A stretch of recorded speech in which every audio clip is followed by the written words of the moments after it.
시청자 여러분, JTBC 뉴스룸을 시작하겠습니다. 포스코홀딩스 최정우 회장을 비롯한 16명이 초호화 해외 이사회 의혹으로 경찰 수사선상에 올랐습니다. 한 시민단체가 이들이 지난해 캐나다에서 이사회를 열며 5박에 6억 8천만 원이나 썼는데 그 비용을 자회사와 나눠냈다고 고발하면서입니다. 전세 헬기를 불러 타고 최고급 와인을 마시며 식비로만 1억 원을 지출했다는 의혹도 나오는데 포스코 측은 수사 중인 사안이라며 말을 아끼면서도 차기 회장 후보 심사와 맞물려 수사가 시작됐다는 점에 주목하는 분위기입니다. 먼저 이 수사 상황부터 권민재 기자가 보도합니다. 캐나다에 있는 고급 호텔입니다. 산속에 둘러싸여 있습니다. 하루 묵는데 150만 원이 훌쩍 넘습니다.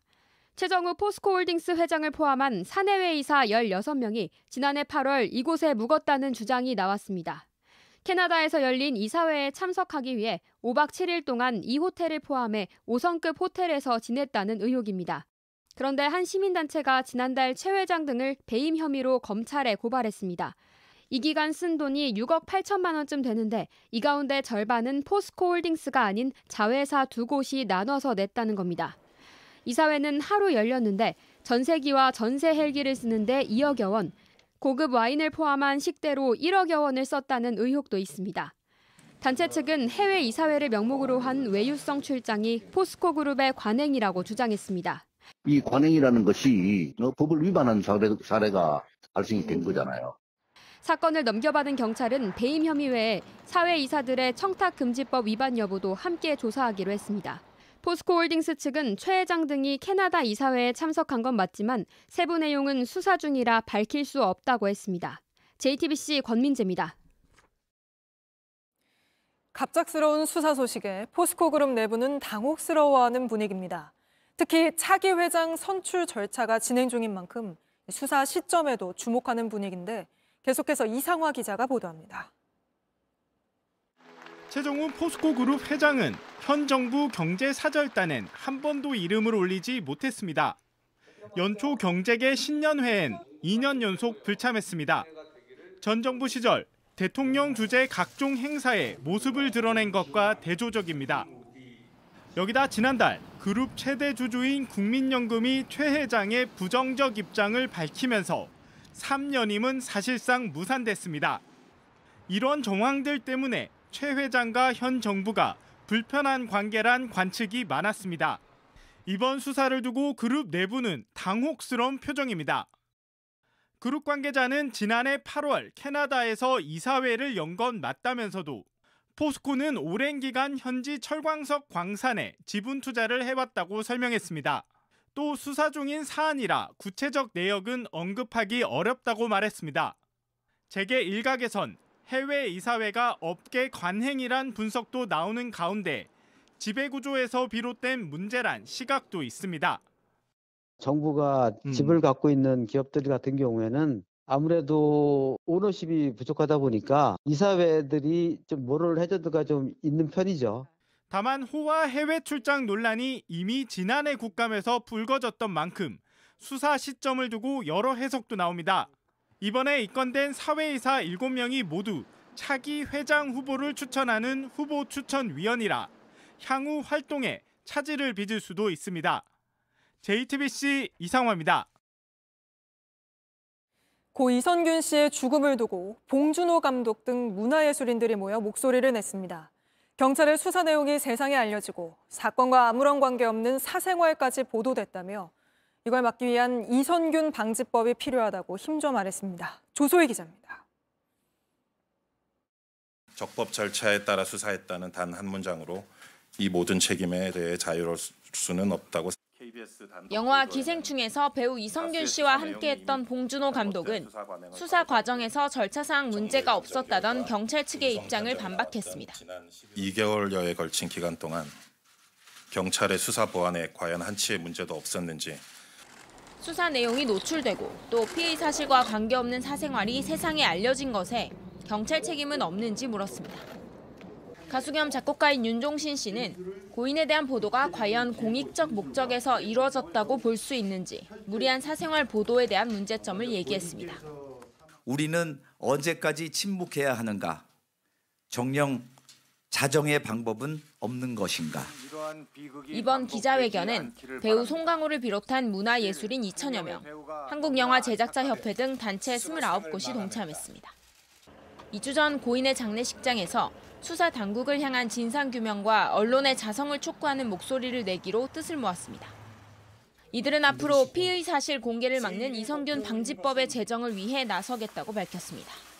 JTBC 조소입니다. 경기도 고양과 양주에서 60대 여성업주 2명을 살해한 이영복. 오늘 검찰로 넘겨졌는데 돈을 훔치러 다방에 들어갔다가 살해한 걸로 조사됐습니다. 그렇게 훔친 돈은 모두 70만 원으로 고작 몇십만 원의 가족을 잃은 유족들은 경찰서를 찾아 돈만 가져가면 되지 왜 죽였느냐고 울부짖었습니다. 이혜성 기자입니다. 경찰서 유치장 앞에 몰려든 사람들. 한숨 쉬고 눈물을 훔칩니다. 고양 다방에서 살해된 60대 여성업주 유족입니다. 검찰에 송치되는 57살 피의자 이영복을 보러 왔습니다. 유리범죄가 아닐 수가 없죠. 왜 죽였나 물어보고 싶어요. 피해가 어른밖에 없으니까요. 이 씨는 조사 초반엔 우발적 범행이라고 주장했습니다. 하지만 다시 고양과 양주에서 돈을 훔치기 위해 가게를 들어갔다며 진술을 바꿨습니다. 돈만 가져가면 되지. 죽인 다음에도 그 안에 뒤집었잖아요. 주방기구 불거고 다 뒤집고 다 날아가고 말든 건데. 현장 머리 다 뽑혔어요. 업주가 안 보는 틈을 타 돈을 훔치려 했지만 영업시간이 끝났으니 나가라는 말을 듣고 몸싸움을 벌이다 결국 여성 2명을 모두 살해한 겁니다.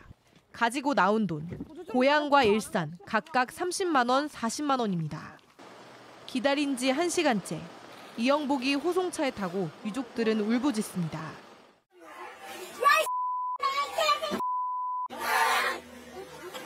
버스 뒤를 쫓아가 보지만 결국 얼굴도 보지 못했습니다. 하루도 다시 여행하면 안 가고 싶었네. 일만 하고 살았어요. 제주도로 그렇게 가고 싶어 했는데 못 갔어요. 몇십만 원 돈 때문에 가족을 잃은 현실. 받아들이는 게 쉽지 않습니다. JTBC 이혜선입니다. 음주운전 뺑소니로 햄버거를 배달하던 30대를 숨지게 한 의사가 항소심에서 집행유예를 받고 풀려났습니다. 1심 재판부는 사안이 무겁다며 징역 6년을 선고했는데 2심은 왜 이렇게 나온 건지 강보들 기자가 전합니다. 노란 배달 상자만 남은 오토바이. 앞부분은 완전히 구겨졌습니다. 지난해 1월 20일 새벽 36살 임모 씨가 햄버거를 싣고 달리던 오토바이입니다. 인천시 서구 한 교차로에서 신호를 기다리는데 음주운전 차량이 들이받았습니다. 배달원 임 씨는 숨졌습니다. 항상 뭐 통화할 때도 그렇고 조심해라, 그만둬라, 조심히 다닌다고 신호 지키고 그랬는데. 운전자는 40대 의사 홍모 씨. 회식하고 만취해 차를 몰았습니다.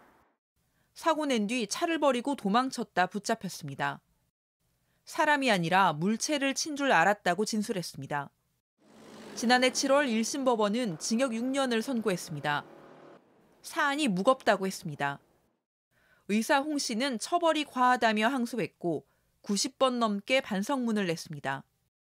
그리고 오늘 풀려났습니다. 항소심 재판부가 징역 3년에 집행유예 5년을 선고한 겁니다. 형량을 낮추는 과정에서 많이 고민했다는 재판장. 피고인이 진지하게 반성하고 다시 범행할 가능성이 높아 보이지 않는다고 양형 이유를 밝혔습니다. JTBC 강보들입니다. 불법 자금 6천만 원을 받은 혐의로 재판에 넘겨진 민주당 노웅래 의원이 돈 받은 건 맞다는 의견서를 최근 재판부에 낸 걸로 확인됐습니다. 노 의원은 돈봉투 소리가 담긴 녹음 파일이 증거로 제시되자 조작된 거라며 반발해 왔는데 뒤늦게 녹음이 되던 날 돈 받은 게 맞다고 인정한 겁니다. 이서준 기자의 단독 보도입니다. 검찰은 1년여 전 민주당 노웅래 의원에 대해 구속영장을 청구했습니다. 브로커로부터 뇌물 등 불법 자금 6천만 원을 받은 혐의입니다. 국회 체포동의안 처리 과정에서 증거도 공개됐습니다. 돈봉투 부스럭거린 소리까지도 그대로 녹음되어 있습니다. 체포동의안은 부결됐고 노 의원은 조작이라고 맞섰습니다. 돈봉투 소리 조작, 그 얘기하는 거죠? 정치검찰은 부정한 돈 받으면서 돈 세서 받습니까? 민주당 이재명 대표도 비꼬았습니다. 김남국 의원한테 돈봉투 전달하는 소리가 무슨 소리지? 그런데 노 의원 측이 지난해 11월 돈봉투 소리가 녹음된 당일에 돈을 받은 건 맞다는 취지의 의견서를 법원에 낸 사실이 JTBC 취재 결과 확인됐습니다.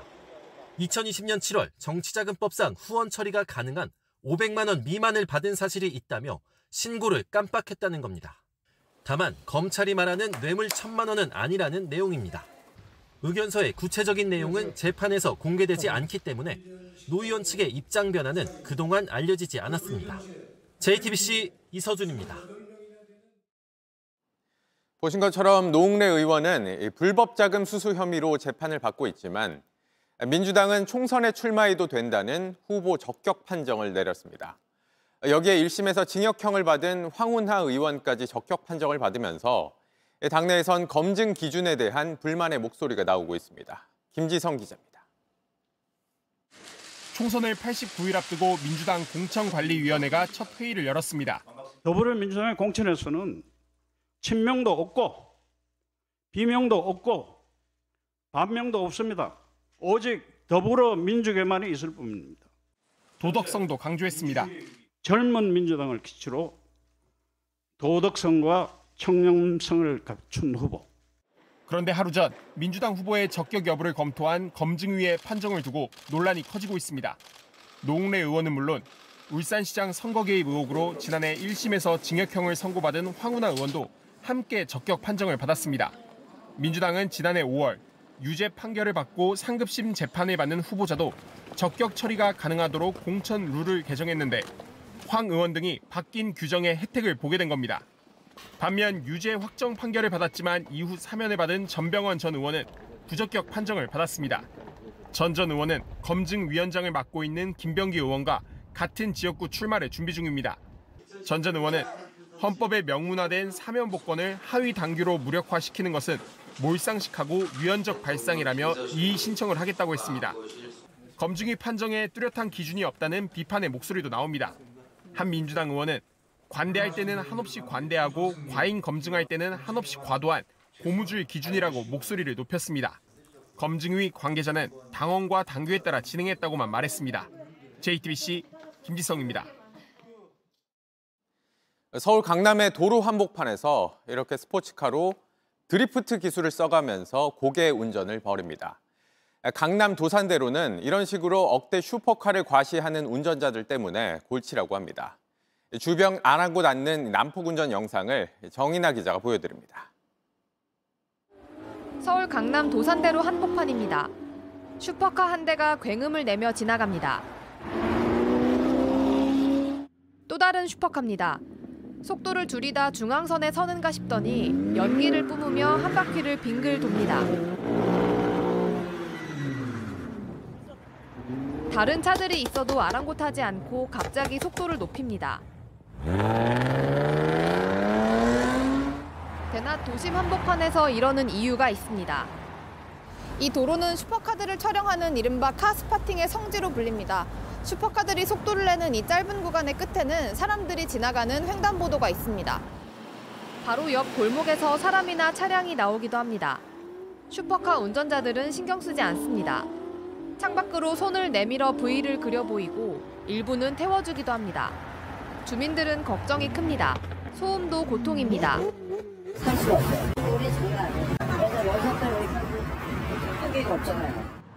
경찰이 수시로 단속하지만 그때뿐입니다. 몇 분 동안 달린 뒤 사라져버리기 때문에 신고를 받고 출동해도 늦을 때가 많습니다. 주민들은 땜질식 단속이 아닌 근본적인 대책을 요구하고 있습니다. JTBC 정인아입니다. 조직폭력배를 저격하는 영상을 만들어 온 유튜버가 보복 폭행을 당하는 일이 있었습니다.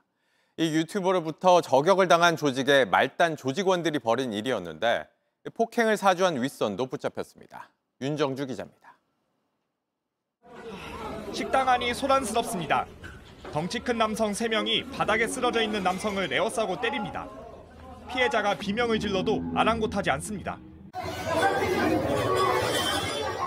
보다 못한 옆자리 손님이 다리를 붙잡고 말려도 떨쳐내고 가서 또 때립니다. 손엔 너클을 끼고 있던 이 남성들 폭력 조직 안양 타이거파 소속입니다. 조폭 신상을 공개하고 찾아가 도발하는 이른바 조폭 저격 유튜버인 피해자가 자신들의 조직을 욕했다고 벌인 짓입니다. 피해자는 맞아서 코뼈가 부러졌습니다. 가해자들은 범행 후 경남 거창까지 도망쳤지만 붙잡혔습니다. 검찰은 말단 조직원인 이들에게 폭행을 사주한 윗선도 찾았습니다. 행동대장 3명이 범행 경비 수천만 원을 전달한 정황이 발견된 겁니다. 검찰은 그중 폭행을 직접 지시한 1명을 지난달 구속했습니다. 함께 범행 계획을 세운 다른 2명에 대한 구속영장도 청구했습니다. 경비 전달하신 거 맞나요? 경비 전달 안 했어요. 더 윗선 지시가 있었나요? 윗선 지시 없었어요.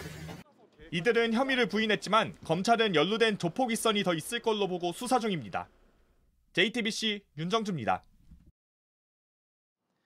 한 업체 사무실에 도둑이 들어 1억 원 넘는 현금을 훔쳐갔습니다. 유명 보안업체에 관리를 맡겼는데도 금고를 뜯어 돈을 훔치는 동안 보안 경보기가 아예 작동하지 않았습니다. 이승환 기자입니다. 금고 뒤쪽 철판이 뜯겨 있고 내부는 비었습니다. 주변엔 부서진 돌 조각이 남았습니다. 지난해 12월 23일 밤 10시쯤 한 전자폐기물 재활용업체 사무실에 도둑이 들었습니다. 금고에 있던 1억 원 넘는 현금을 들고 갔습니다.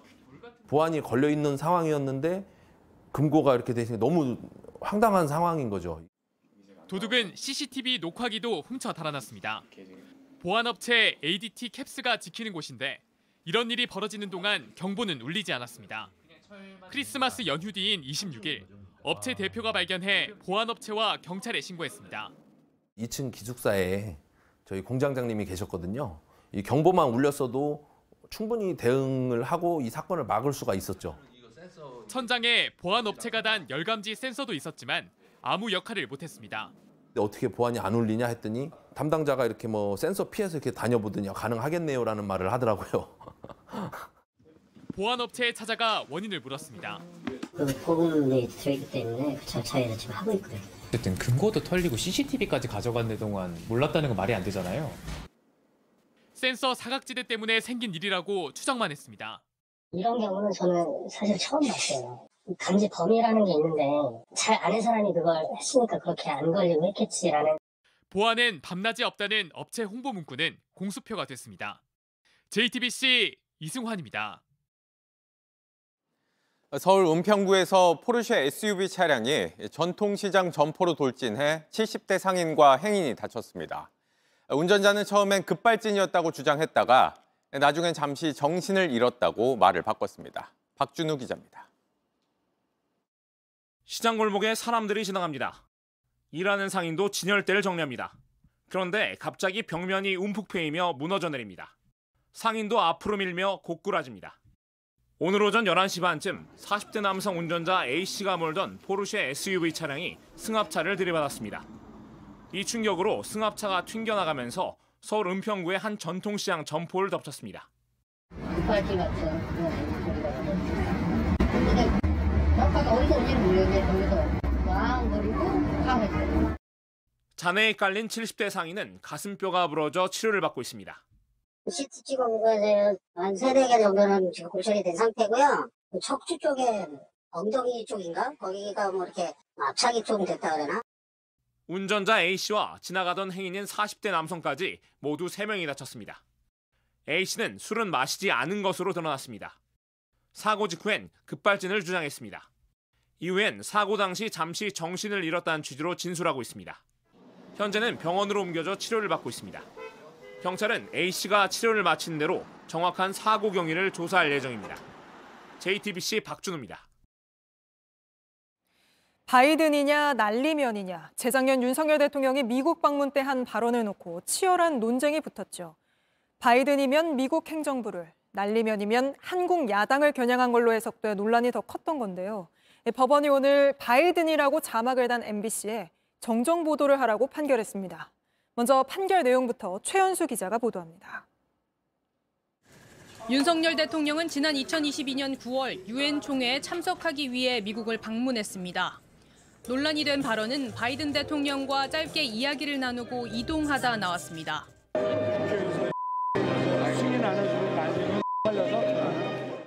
MBC는 의회에서 승인이 안 되면 바이든이 창피해서 어떡하냐는 취지로 말했다고 자막을 넣어 보도했습니다.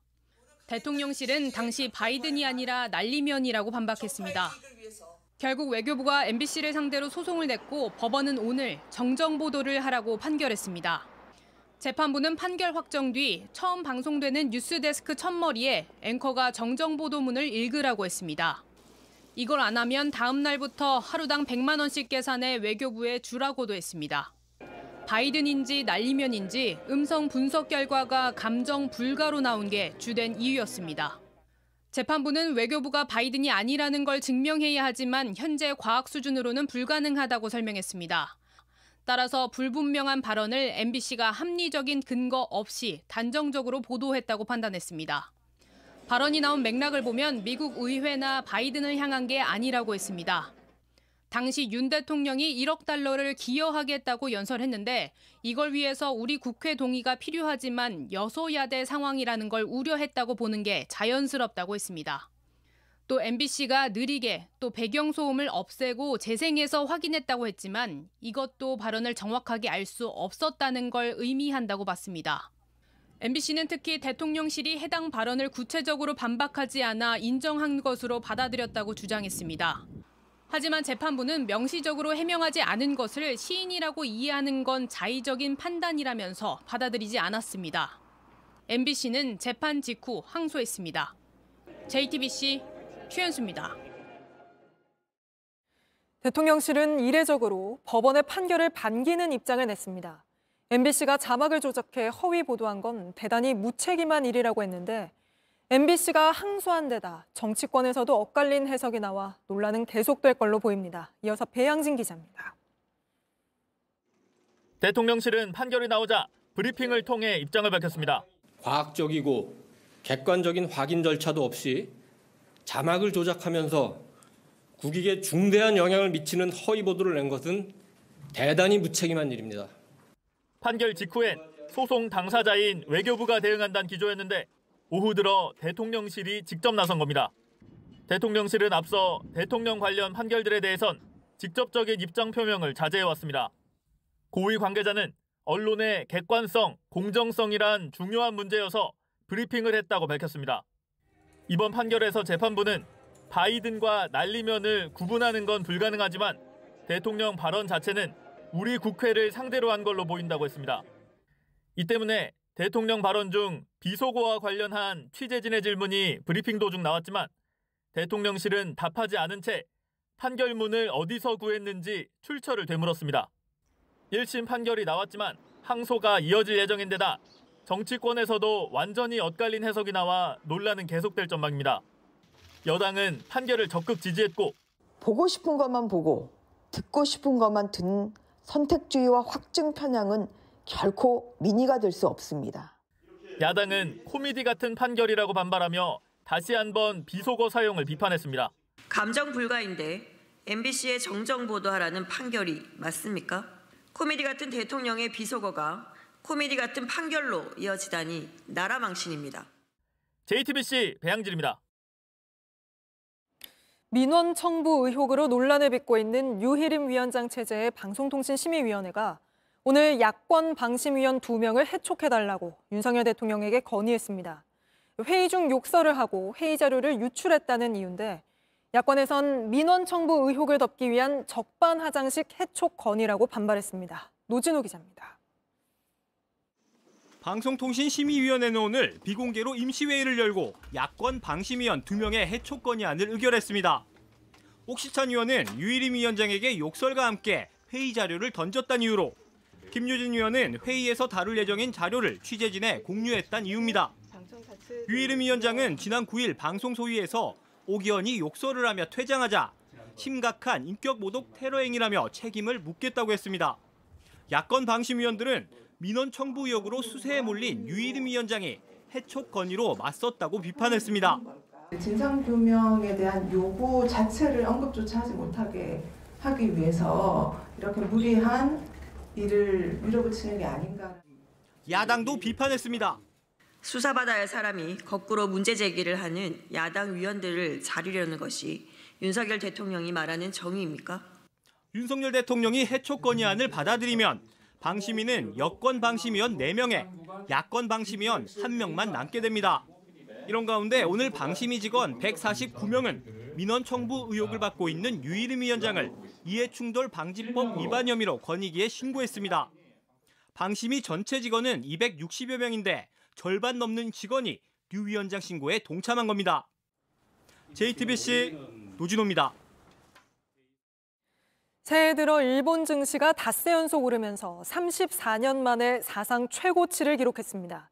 중국을 제치고 아시아 주식시장 1위 자리를 되찾은 일본에선 드디어 오랜 경제 침체에서 벗어나는 거냐는 기대감이 커지고 있습니다. 도쿄에서 김연애 특파원입니다. 일본 증시가 연일 기록을 갈아치우고 있습니다.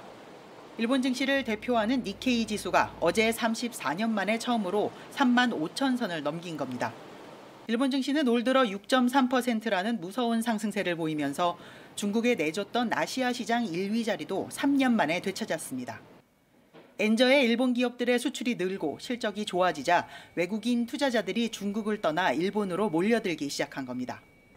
게임 회사인 닌텐도는 최근 처음으로 시가총액이 10조 엔, 우리 돈 90조 원을 넘어서기도 했습니다. 오늘도 불기둥은 이어졌습니다.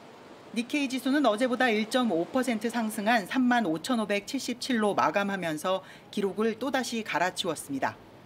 일본 정부는 장밋빛 기대감을 숨기지 않았습니다. 잃어버린 30년을 지나 경제 회복세에 접어들 수 있다는 겁니다. 昨年は賃上げや株価が30年ぶりの高い水準となるなど、コロナ禍の3年間を乗り越えて日本経済は改善しつつあります. 분위기도 달라지고 있습니다. 최근 올해 처음 열린 참치 경매에선 참다랑어 한 마리가 지난해보다 3배 높은 10억 3천만 원에 낙찰되기도 했습니다. 올 들어 일본 증시가 기록적인 상승세를 보이면서 지난 30년간 침체했던 경제도 되살아나는 것 아니냐는 기대감이 커지고 있습니다. 도쿄에서 JTBC 김현희입니다.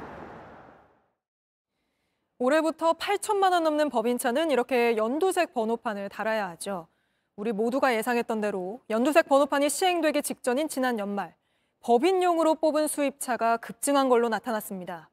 해를 넘기기 전에 부랴부랴 사다 보니 차를 보지도 않고 등록부터 한 손님도 있었다는데 정아람 기자가 취재했습니다. 수입차 딜러 A씨는 지난달 값비싼 차량 판매가 크게 늘었다고 합니다. 평균보다는 한 30-40%는 더 팔렸던 것 같아요. 무조건 12월 이제 지나가기 전에만 무조건 등록을 진행을 해달라. 올해부턴 8천만 원이 넘는 법인차는 연두색 번호판을 달아야 하기 때문에 해를 넘기기 전에 급하게 등록부터 한 사람이 늘어난 겁니다. 블랙을 사고 싶은데 화이트가 재고가 있어서 일단은 가능한 차로 빨리 해가지고 사시는 분들도 있으시더라고요. 차량을 보지도 못하고 등록한 분들도 있어요. 수입 자동차의 법인차 신규 등록은 지난해 하반기 감소세를 보이다 연말에 껑충 뛰었습니다. 특히 지난달 12,000여 대로 전달보다 25% 급증했습니다. 1년 전과 비교해도 2,000대 가까이 많은 수치입니다. 정부 발표는 지난해 11월에 나왔는데 그때부터 연두색 번호판을 소급 적용하지 않는 지난해 말까지 판매가 급증한 겁니다. 당초 모든 법인차에 적용하기로 했던 걸 8천만 원 이상으로 한정하면서 제도 도입 취지가 희석됐다는 비판도 나왔습니다. 한편 법인차로 가장 많이 팔린 브랜드는 메르세데스 벤츠였고 BMW, 포르쉐, 아우디 순이었습니다. JTBC 정아람입니다. 개 식용금지법이 국회를 통과하면서 당장 사육 농장에 있는 개들은 어떻게 해야 할지 해법을 찾아야 합니다. 무려 52만 마리에 달하는데 제대로 된 대책을 찾지 못하면 안락사 될 수도 있습니다. 조부경 기자입니다. 식용 목적으로 개들을 키우는 농장입니다. 정부의 실태조사 결과 1,150여 곳의 개 사육 농가에서 52만여 마리 이상을 키우고 있습니다. 육견협회는 정부가 마리당 200만 원가량의 보상을 해야 한다고 주장하고 있습니다. 전업이나 폐업 시 주는 지원금과 별개로 이뤄져야 한다고도 했습니다. 우리가 팔로가 막혔는데 당신들이 매입을 해줘야 맞지 않냐. 매입 안 하면 우리 거 개값 주라. 개 갖다 줄라니까 하고 개를 갖다 줄란다 이 말이죠. 하지만 정부는 일단 농장주가 개들을 책임져야 한다는 입장입니다. 3년의 식용금지 유예기간 안에 농장주들이 먼저 개들을 판매하거나 입양을 시켜야 한다는 겁니다. 다만 특별법엔 정부가 농장주가 소유권을 포기한 개의 보호와 관리 계획을 세워야 한다고 돼 있습니다. 농식품부 관계자는 종식되는 시점에 식용견 규모가 얼마나 될지 예측한 뒤 보호시설 등을 살펴볼 것이라고 말했습니다. 양측은 상당한 마찰을 빚을 걸로 보입니다. 이 과정에서 수십만 마리 개들이 갈 곳을 잃거나 방치돼 안락사될 수 있습니다. 동물보호단체는 일단 개체 수가 더 늘지 않도록 해야 한다고 지적합니다. 암수 분리해서 번식을 억제하는 방법을 우선 지금 최우선적으로 실행을 해야 된다고 생각합니다. 번식하지 않을 수 있는 방안도 같이 포함해서 이행계획서를 제출하도록. JTBC 조보경입니다.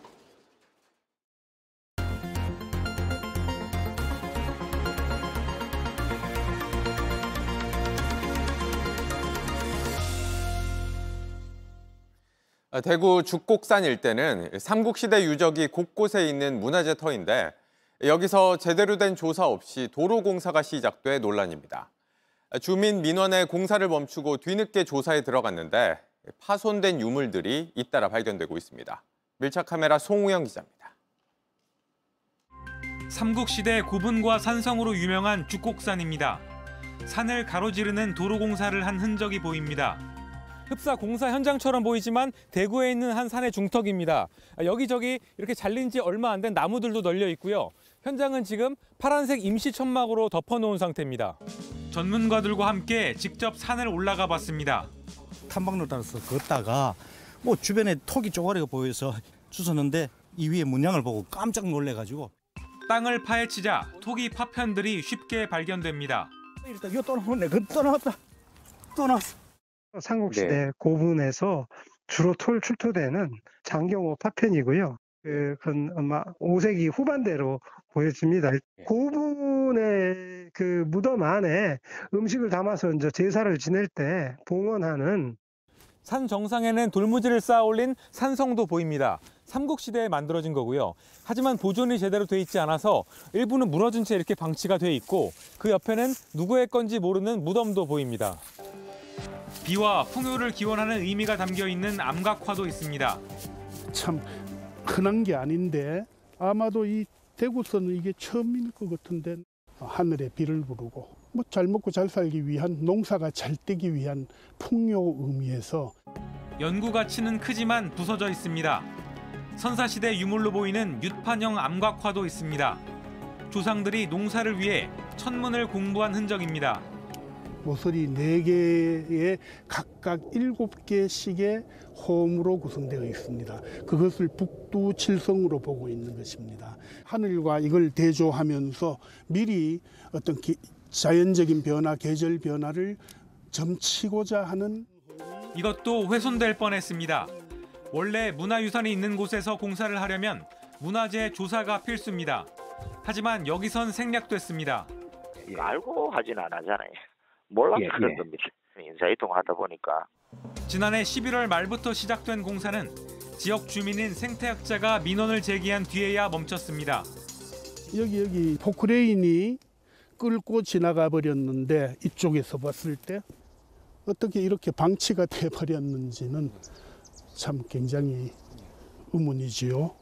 관리 책임이 있는 달성군청은 뒤늦게 공사를 멈추고 조사에 들어갔습니다.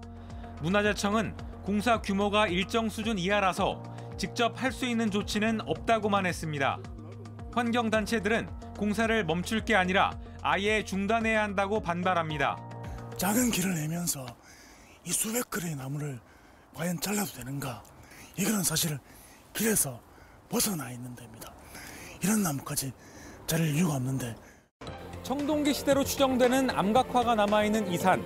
문화재로서도 자연 보호를 위해서도 소중할 수밖에 없습니다. 편리한 도로를 만든다고 너무 많은 걸 포기하고 있는 건 아닌지 고민이 필요합니다. 밀착 카메라 송우영입니다. 미국과 영국이 예멘의 친이란 반군 후티의 본거지를 폭격했습니다. 후티가 홍해를 지나던 민간 선박을 공격하고 이란이 미국 유조선까지 납포하자 보복 공습에 나선 겁니다. 박소연 기자입니다. 예멘의 수도 사나에서 붉은 화염이 치솟습니다. 현지 시간 오늘 새벽 미국과 영국군이 예멘 반군 후티의 본진을 폭격했습니다. 예멘 곳곳에 있는 후티의 방공 시스템과 무기 저장소가 표적이었습니다. 순항미사일 토마호크와 타이푼 전투기가 이번 공습에 투입됐습니다. 조 바이든 미국 대통령은 국제해상 홍해에서 후티 반군이 행한 공격에 대한 대응이라며 추가 조치를 지시하는 데 주저하지 않겠다고 예고했습니다. 후티는 지난해 11월부터 홍해를 지나는 상선을 여러 차례 공격했습니다. 이스라엘의 가자지구 공격에 맞서 하마스를 돕는다는 명분이었습니다. 후티는 미국을 향해 즉각 보복을 예고했습니다. لن نتردد إن شاء الله في فعل كل ما نستطيع. أي اعتداء أمريكي لن يبقى أبدا بدون رد. 후티를 지원해온 이란도 명백한 예멘 주권 침해라고 규탄했습니다. 전날 이란은 호르무즈 해협에서 미국 유조선 세인트 니콜라스호를 납포했습니다. 해당 유조선이 이란 석유를 훔쳐 미국에 제공했다는 겁니다. 미 백악관은 이란이 합법적인 선박을 납포했다며 규탄했습니다. The Iranian government should immediately release the ship and its crew. These provocative and unacceptable actions need to stop. 중동 지역 주요 항로 두 곳에서 긴장감이 높아짐에 따라 우리 정부도 긴급 회의를 열었습니다. 현재까지 우리 선박은 차질 없이 운항 중인 가운데 추가 물류 지원 대책을 추진할 계획입니다. JTBC 박소연입니다.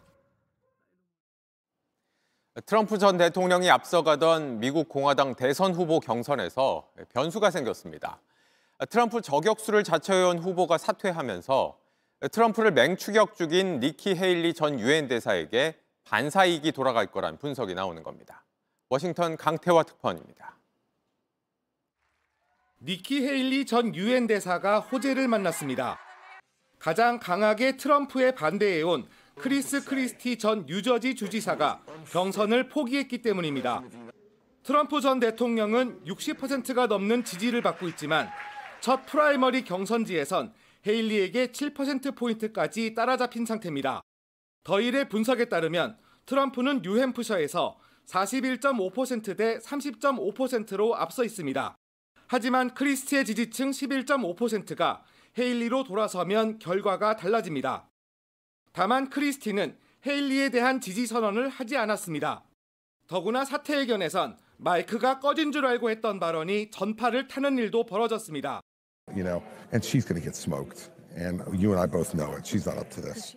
크리스티는 그간 헤일리가 트럼프를 비판하지 않는다는 이유로 헤일리와도 각을 세워왔습니다. You know, I agree with a lot of Trump's policies. I think he was the right president at the right time. My approach is different. No drama, no vendettas, no whining. 트럼프는 이를 조롱거리로 삼아 공세를 취했습니다. They happen to say that she doesn't have what it takes. She'll be creamed in the election. And I mean, I know her very well, and I happen to believe that Chris Christie is right. That's one of the few things he's been right about it. 한편으론 자신의 소셜 미디어에 헤일리는 세금을 올릴 거란 내용의 글 8건을 연속해서 올리며 경계심도 드러냈습니다. 미국 언론들은 크리스티의 사퇴가 헤일리의 호재라면서도 크리스티의 지지자 상당수가 아예 투표를 포기할 수도 있다며 트럼프 대세론에 대해선 여전히 신중한 태도를 보였습니다. 워싱턴에서 JTBC 강태화입니다. 올해 세계 최대 기술 전시회 CES에서 기조 연설을 맡은 건 화장품 회사 로레알이었습니다. 첨단 기술을 자랑하는 행사에서 화장품 업체가 조명을 받은 이유가 뭔지 신진 기자가 라스베이거스에서 전해드립니다. 기계에 립스틱을 끼우고 화장을 하는 이 여성. 팔이 불편한 장애인입니다. 몸이 불편해도 이 기계로 정교하게 화장할 수 있습니다. 장애가 있다고 예뻐지고 싶은 마음이 변할 이유는 없습니다. 프랑스 화장품 회사 로레알이 내놓은 이 광고는 산업계를 뒤집어 놓았습니다. 뷰티 업체가 최첨단 과학기술 경쟁에 뛰어든 것도 이례적이었지만 기술이 향한 곳이 소수자였다는 점이 파격이었습니다. 로레알은 이번 CES에서 기조연설을 맡았습니다. 화장품 회사로는 처음입니다. 주제는 상생. We believe anyone, anywhere should be able to participate in the beauty industry. 인류는 함께 살아야 하고 기술은 사람을 다양한 위협에서 보호하기 위해 쓰인다. 인간 안보가 이번 CES의 핵심 주제입니다. 이런 가치를 실현한 기업의 혁신상이 돌아갔습니다. 인도의 한 스타트업이 만든 AI 안전 모자입니다. 센서로 소음과 가스를 감지를 하고 인체를 모니터링해서 야외 노동자들의 위험을 줄여줍니다. Audience is blue collar workers or industry workers, specifically people from mines, construction sites. 우리 학생들이 만든 스타트업은 자폐 아동을 위한 장난감을 내놨습니다.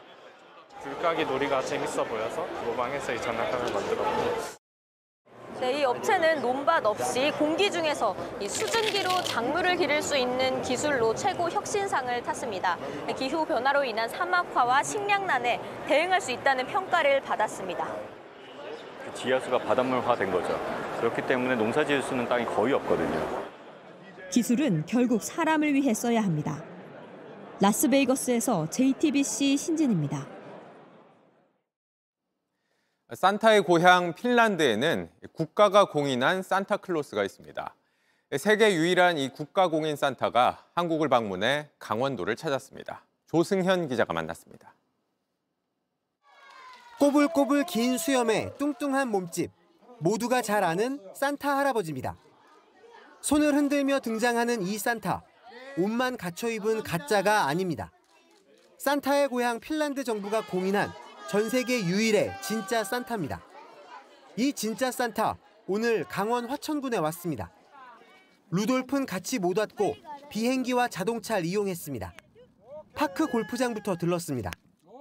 In younger, I was very good at golf, but when I'm now so old and little bit getting more stummy, let's see how I play. 골프 치는 산타를 본 아이들은 우습고도 행복했습니다. 그 만화책 속에서만 봤던 인물인데 실제로 보니까 너무 신기한 것 같아요. 산타가 하필 화천군을 찾은 이유가 있습니다. 화천군은 지난 2018년부터 반복해서 산타를 초청해 왔습니다. 산타 우체국 대한민국 본점도 화천에 있습니다.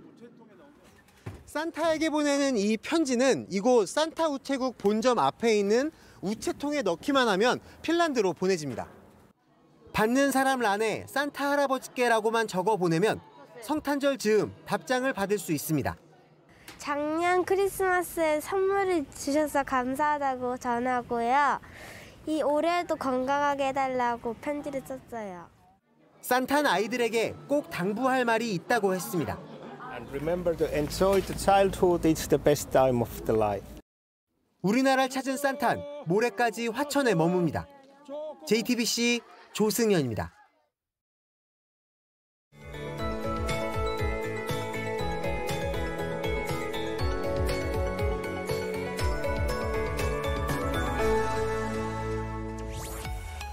나흘간 이어진 미세먼지가 거쳤습니다. 내일은 전국의 공기질이 깨끗할 텐데요. 모처럼 쾌청한 하늘 아래 날씨도 온화하겠습니다. 서울은 아침에만 영하 5도로 반짝 춥겠고요. 한낮에는 다시 기온을 빠르게 회복하겠습니다.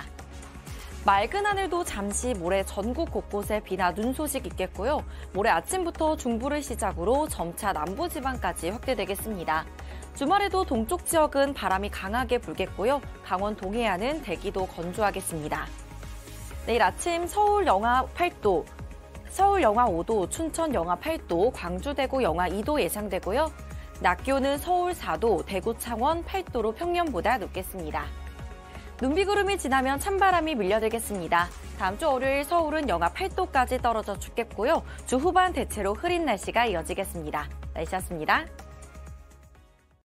뉴스룸 저희가 준비한 소식은 여기까지입니다. 시청해주신 여러분 고맙습니다.